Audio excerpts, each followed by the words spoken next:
yet another educative and informative episode of the Great Debaters Contest. I am your host, Esperanza Kapanga. And I am Chris Boru. Today, our motion is based on labor rights, and our debaters seek to ask us one simple question. Is industrial action the only effective method for lobbying for workers' rights? Proposing this motion are our previous national champions, Aga Khan Academy. And opposing this motion, we have Strathmore School, who are our Season 7 Nairobi Region champions. Who will be the greater debater? Proposer number 1, you have 3 minutes. Industrial action brings to question the ideology of whether strength in numbers is a myth or a gospel truth. And here I am today to support the latter. Ladies and gentlemen, my name is Manahal Qureshi, and I'm here to propose the motion that industrial action is the only effective method for lobbying for workers' rights. Allow me today to begin by breaking down the motion. Industrial action is a measure taken by employees as a protest, especially in the form of strikes or work to rule, in order to better working conditions. The term effective, according to the Oxford Dictionary, is providing a long-lasting desired results. And the most important word here is lobbying, which means to seek to influence change. So in short, today, the motion, it seeks to influence change. And that is exactly what industrial action aims to do, and therefore it is the most effective way. Ladies and gentlemen, let me draw your attention to a time in history, 1964, in the Memphis strike in Egypt. The African Americans suffered terrible working conditions, and they had extremely low pay. But was it not industrial action led by Martin Luther King that changed the situation for them, that improved the situation for them? In fact, let me remind you also of the coal mine strike in 1935 in Britain. Was it not this strike that stopped child labor? Was it not effective? Or let me remind you of a time in 2015 in the doctors' strike when industrial action allowed them to raise pay by $564. Are these not all times when industrial action is effective? Ladies and gentlemen, you see, industrial action influences change. It is no hidden truth that in our very own country, there's an imbalance of doctors-patient ratio, there's an imbalance of teacher-student ratio, there are poor working conditions, but there is no change until there's industrial action. Because this is the problem. In our country, our government is very reactive. It is not proactive. And therefore, the only way to initiate change, to have any sort of influencing change, is through industrial action. Sometimes, in fact, most of the time, direct action is better than anything else, for actions speak louder than words. My opposing team may bring up the argument that perhaps negotiations is a more effective way, but may I remind you that negotiations are a part of collective bargaining, which are indeed industrial action.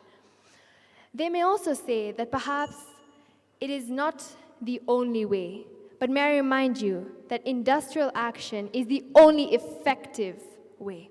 Thank you. First proposer, you have 3 minutes to present your case. I'd like to cite Article 41, 2D of our Constitution.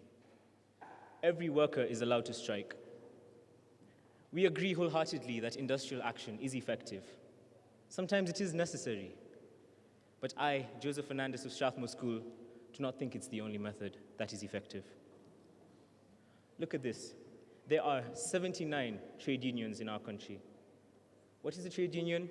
It is an organization that represents the interests of a group of workers in a particular industry. Out of those 79, they represent 1.5 million workers. Some of your parents may even be part of those trade unions, okay? Despite that, how many times do you hear of 79 trade unions going on strike? In the past year and last year, out of those 79, there have been about 3 on strike, maybe stretching it 4. But if industrial action were the only method only method, keyword here, only, whenever workers' rights are infringed, they would resort immediately to industrial action. They wouldn't waste time talking about whether their rights have been heard. They would go straight to the streets. They would strike. They would boycott. Doesn't this mean that they are finding other methods that are working for them, other methods that are solving their disputes, okay, other methods that are meeting their rights?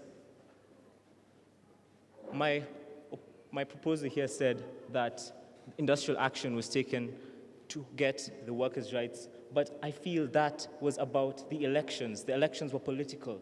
It was not about workers' rights. And industrial action is work stoppage. It does not include negotiation. Industrial action is stoppage of work to bring about a certain point, to prove a point, to pass forward the point that our rights are not being met, we're not going to work. We're not going to go to work. We're not going to work as effectively as we usually do. We're going to stop workage. Sometimes they even go completely out. They don't work at all. Sometimes they just do what is called a go slow, where they just do as little as they can, bare minimum. Okay, then it's still going to work, but it's not helping the country at all. Okay, workers' rights. I'd like to mention a few of them. Under the Constitution, again, under the Article 41(2)(d), all workers are, firstly, allowed to strike. Workers have a right to reasonable working conditions, fair remuneration, and to join a trade union. I firmly believe that industrial action is a last resort measure. You should not look for it to the first thing to do whenever you find you're not getting your rights heard. You have to use other methods, okay? And there are other methods. As I mentioned, the 79. Keep the number in your head, people, 79. Out of those, less than an eighth have struck in the past 5 years. I'm Joseph Fernandez, and once more, I firmly oppose the motion that industrial motion is the only effective method for lobbying for workers' rights. Second proposer, you have 3 minutes for your rebuttal. In response to my opposition's statement, revenue strikes are a type of industrial action that do not hurt the demographic.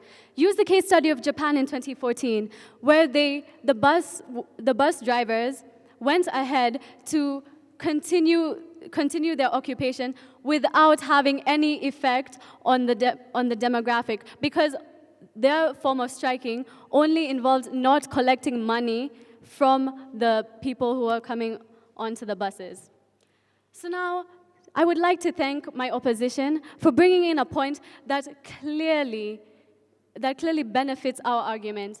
The Universal Declaration of Human Rights by the United Nations, signed in 1945, Article 23, dedicated to labor, under the Clause 4, clearly states that workers are entitled to the right to join trade unions and to protect itself and its interests. Under the Kenyan Constitution, Article 41, Clause 2D, it states workers are given the right to strike. The International Labour Organization ensures that the workers' rights and the right to take industrial action is balanced against all workers' rights. The rights to minimum wage, to better working conditions. So let me ask you, why would a right such as taking industrial action be put in these constitutions locally and internationally if it wasn't effective? He mentioned that we should take other methods, but what methods are these? Another method that we can talk about, petitions. In an ideal world, petitions would be an adequate way of going about lobbying workers' rights. But need I not remind you, ladies and gentlemen, we are not living in an ideal world. We are living in a world where petitions are susceptible to corruption, dismissal of cases, hush money, which doesn't allow the petitions to even go to the courts. These are workers that are lobbying for rights to minimum wage, to better working conditions. And now you want to take away their right for freedom of expression? Haven't we infringed on their rights enough? Now let's go back to petitions. Yes, it is time-consuming. It takes an average of 5 to 12 months, actually, 5 to 12 months for a petition to be done. Whereas with industrial action, it can take less than a month to rally support. Now, if the problem that the workers are trying to address is something of grave that has great gravity, we need to have an impactful solution. Industrial action gives an impactful solution to an immediate problem. Petitions are lengthy and unreliable. Does that sound effective to you? Second opposer, you have 3 minutes for your rebuttal. So first of all, I'd like to address the opposing side, as they did mention that industrial action gives us an immediate result. However, the doctors' strike took up to 3 to 4 months before any results were felt. I would like to say that industrial action is not necessarily to institute change, but rather to promote the renewal of policies and decisions by the government or the employers. Now, I do agree with them when they said that the world that we live in is not ideal, but it's definitely not as bad as they're making it out to be. How many private companies do you hear striking? I think that it's clear that most strikes happen in the public sector, and it's not that the private sector doesn't have any problems, it's that they can find alternative solutions to find them. Now, they spoke about the doctor-patient ratio being bad. However, I would like to say that if these doctors did choose to practice industrial action, the ratio would only be worsened as there would be more patients and not enough doctors to treat them. Strikes are a last resort. Most of the time, industrial action is to do with a collective bargaining agreement. Now, what's a collective bargaining agreement? That's basically the agreement that the workers' unions make with the employers so that their rights are effectively carried out. So most of the time when people go to the streets, it's to change these things. But it's not always striking that solves this. We can solve this through litigation. You can take the matter to court and have a judge rule in your favor. You can also negotiate this through trade unions, which are free to join by any employee of any level. I think that strikes should only be used as a last resort, and we can see that it's not the only method, because we can see certain companies that we've never heard of striking. Safaricom, a large company with very many employees. It's extremely unlikely that there are absolutely no problems in this company. These employees do have problems, but how do they solve them? Through other methods. They have mediators, they have negotiators, and they talk to their employees. It's not exactly that we're saying industrial action is not an effective method. We're simply saying that it's not the only effective method. Now, I'd like to say that industrial action does not give immediate effects because a doctor's strike took 3 to 4 months. And also, if we look at SDG number 12, which speaks of upholding responsible consumption and production, this is upheld in all these other methods. When you take a matter to court, you're not disrupting anyone else's lifestyle. SDG 8 also speaks of decent work and economic growth. This is promoted by the other methods which don't inconvenience the general public. My name is Mark Gitaka, and that's why I oppose this motion.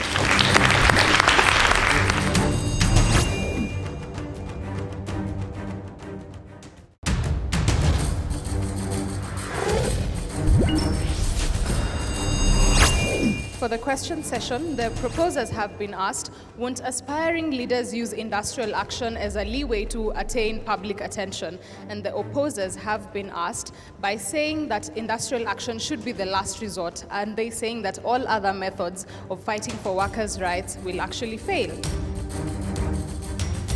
Proposer number 3, you have 3 minutes. Thank you very much. My name is Kitwanga Mulandi, firmly proposing the motion that industrial action is the only effective method for lobbying for workers' rights. Firstly, before answering the question, I'd like to bring up a point, and just on a factual note, one of the proposers stated that they may take legal action. Did you know that legal action actually takes an average of around 12 years to go through, meaning that the workers will have to endure a prolonged period of suffering? Secondly, about the question, yes, it may raise public attention, but if it does raise public attention, it then allows the public to be informed of the prolonged suffering that these workers are facing, thus allowing them to be put to an end.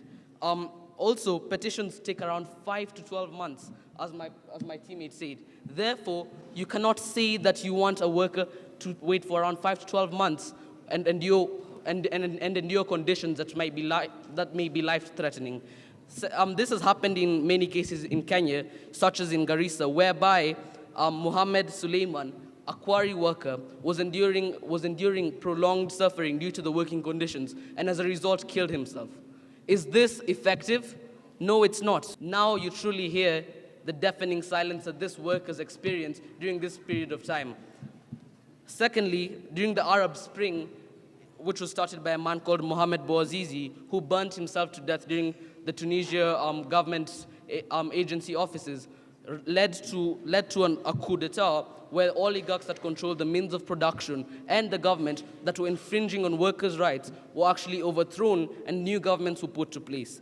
This is effective, as we have seen in the 2017, as in the recent past, in 2017, whereby teachers had a strike regarding their salaries, and this led to a 300% increase in their salaries. Is this not effective?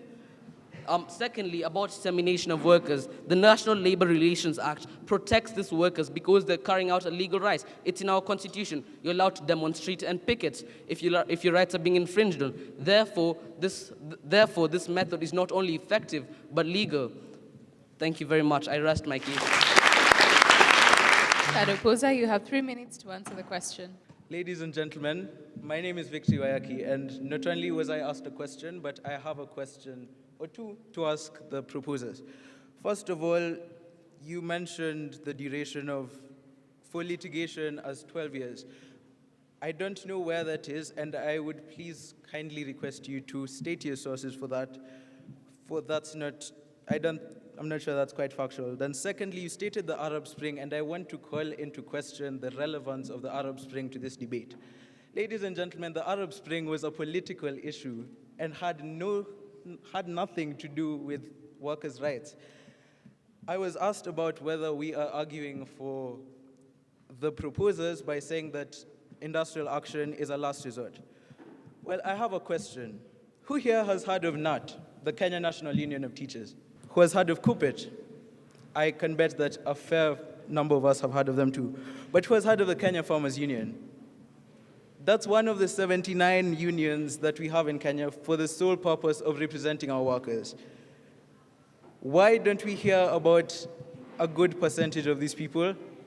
Well, that's because under the Employment and Labor Relations Act of Kenya from 2012, I believe, there's a clear procedure. First of all comes negotiation. If that fails, you go to mediation.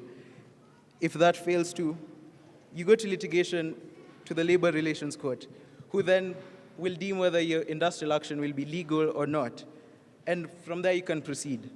So this shows us that these are the unions who definitely have problems with workers' rights, because all workers need to keep their rights in check. But they go through these three processes before they go to industrial action. And that's why you hear a handful of the workers' unions going on strike. Another method that can be used is legislation. I have an example from December last year in South Africa, where the South African Parliament was debating as to whether they should revoke the workers' right to strike. The workers' unions, through the Economic Freedom Fighters, which is the Workers' Party in South Africa, ensured that their right was upheld. Now, if that doesn't show you that legislation is an effective method to uphold workers' rights and to lobby for their rights, I really don't know what is. So yes, my name is Victor Wayaki, and I truly believe that industrial action is not the only method that is effective for the lobbying of workers' rights. Thank you. Proposition, you have 1 minute to close your case. I'd like to start by addressing the questions that my opposer just addressed. So the source is actually according to the Law Society of Kenya. And about the worker who died, it was Muhammad Aziz, who was a laborer worker whose rights were infringed. And because his rights were infringed, perhaps he would have been alive today if industrial action had taken place and he would have actually got the chance to stand up for his rights. I have a question now. Our opposition mentioned about how there's so many other alternatives to industrial action. Yet they talked about negotiation, which, as I mentioned before, is industrial action because it's under collective bargaining. And also, if we're talking about simple negotiation, just plain on the table, the problem with that is that negotiation puts the employer at the upper hand. The employer can just take your concerns, rule them off, and it's okay. But whereas industrial action puts you at par, it takes in account the consideration for the employers and the employees. Industrial action is the only effective method for lobbying the rights of workers.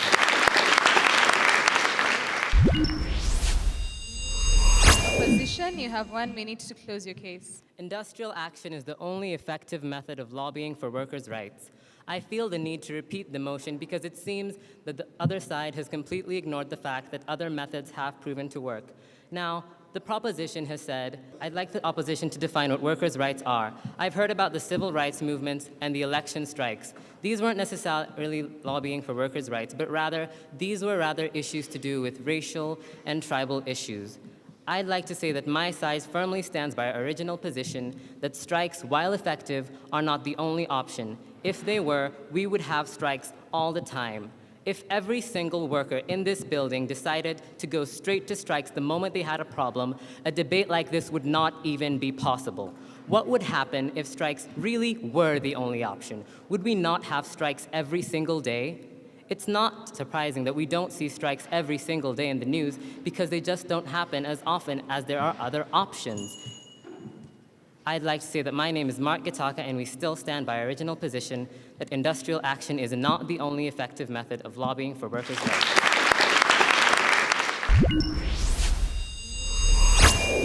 I'll start with Aga Khan. The first speaker defined the times very well, gave us instances where the industrial strike worked better. And to me, I felt like she was really an eloquent speaker. I also like the fact that she accepted there are other ways, but she kept insisting, but we want effective ways to work for our workers. The second speaker, she did well, talked of petition, said it is not effective, told us that it will take a period of 5 to 12 months, meaning more suffering for whoever involved, so that was a good point. The last speaker on the Aga Khan side, I liked the way he finished. He said that he wants the industrial action are both effective and legal ways. And the whole side kept on insisting that it's actually infringed in the rights of the workers. That was good. On the Strathmore side, Joseph Fernandez, the first speaker, did not refuse that industrial action is actually good, but he insisted that it is not the first choice that you make. So he started well. I like that one. He kept insisting about the 79 trade unions and argued that we've not had all of them strike. The second one, Mark Kitonga, brought up a very, very good point when he talked about private companies and saying that we don't hear them going on strike. I would have liked if he would have said, but the ones we hear going on strike are public and maybe mention a few. So that was a good point. I like the way you argued from that point. He also gave us litigation, negotiation, and mediation, which was good. I feel like Mark Kitonga is a brilliant speaker. Third speaker for Strathmore, he did well. He had good points, but I wish he would have come out more stronger. It would have made a big difference. Thank you. Battle has been fought. Both giants have put forward a very good case, but only one can win. With a small margin of 1%, we have 74% and 75%. But the winners today are Aga Khan Academy. Please give them a round of applause. Let's also appreciate Strathmore School for a very good battle, 74%. Congratulations to both teams. A job well done. Hats off. Remember, the battle may be lost, but the war is not yet over. Remember to follow our hashtag GDC for SDG as we continue to engage on sustainable development goals. Want to thank also our sponsors, Blaze by Safaricom and Brand Kenya, for making this possible. Until next time, I'm your host, Chris Boru. And I am Esperanza Kapanga. See you next time.